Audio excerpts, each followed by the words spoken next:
নিমতলা গ্রাম থেকে বিভিন্ন অ্যাকোয়ারিয়ামে রাখা এই কচ্ছপগুলিকে আমাদের সুলতাননগর রেঞ্জার সাহেবকে নিয়ে আমরা এগুলি উদ্ধার করেছি এবং এই ঘাটাল যে নদী, আমাদের এই নদীতে রেঞ্জার সাহেবের হাত দিয়ে এগুলিকে আজকে রিলিজ করেছি। এই যে ইনি হচ্ছেন আমাদের রেঞ্জার। হ্যাঁ, রেঞ্জার সাহেব বলুন আপনি একটু। স্যার নমস্কার।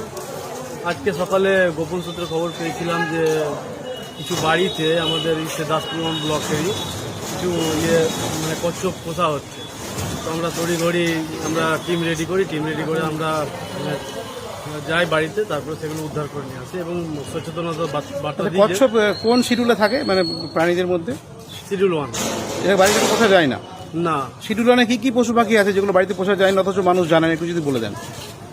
যেমন আপনার ময়াল আছে, তারপরে স্টার কচ্ছপ আছে, কচ্ছপ, আর স্নেকের মধ্যে কিছু আছে। পাখির মধ্যে পাখির মধ্যে ময়না, হ্যাঁ ময়না তোতা, এগুলো খুবই ইম্পর্টেন্ট। আমি আপনাকে একটু অনুরোধ করবো, আপনি যদি জনস্বার্থে আমাদের ঘাটালে অনেক মিডিয়া বা পোর্টাল নিউজ আছে, এদেরকে একটু বলে দেন যে এই প্রাণীগুলো আছে শিডিউল 1-এ, এগুলোকে পোষা যায় না, তাহলে খুব ভালো উদ্যোগ হবে। আর মলয়বাবু যদি আপনি বলেন শিডিউল 1-এর ব্যাপারে এবং কি কি পোষা যায় না একটু যদি গাইড করেন। শিডিউল 1-এ অনেকে আমি দেখেছি যে আগে পুষতো অজগর সাপ, এটার নাম্বার শিডিউল 1। আমরা অজগর সেদিনে চন্দ্রকোনায় ধরে সঙ্গে সঙ্গে আমাদের হিজলি ফরেস্ট অফিসে হ্যান্ড ওভার করেছি।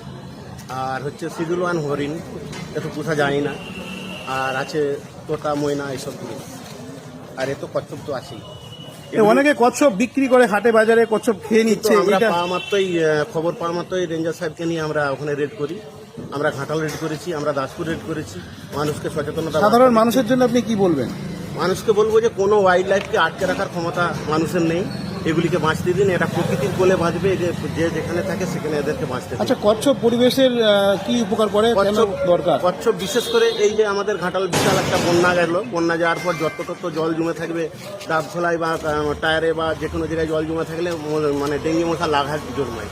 ওই লাভাগুলিকে এরা খেয়ে পরিষ্কার রাখে। শুধু তাই নয়, পুকুরের জলকে খেয়ে পরিষ্কার, মানে জলে যে আবর্জনা খেয়ে পরিষ্কার রাখে পুকুরের জল। আর এদেরকে বাঁচিয়ে রাখতে হবে। আমাদের পরবর্তী প্রজন্ম, ভবিষ্যতের প্রজন্মকে বাঁচিয়ে রাখতে গেলে এদেরকে বাঁচাতে হবে। আচ্ছা, বিষ্ণুর যে 10টা অবতার আছে তার মধ্যে কচ্ছপ একটা অবতার। কিন্তু আমরা তবুও কচ্ছপকে খেয়ে নিচ্ছি, বিক্রি করে দিচ্ছে কেউ কেউ দুষ্টু ব্যক্তি। তাহলে এদেরকে বাঁচিয়ে রাখতে হবে।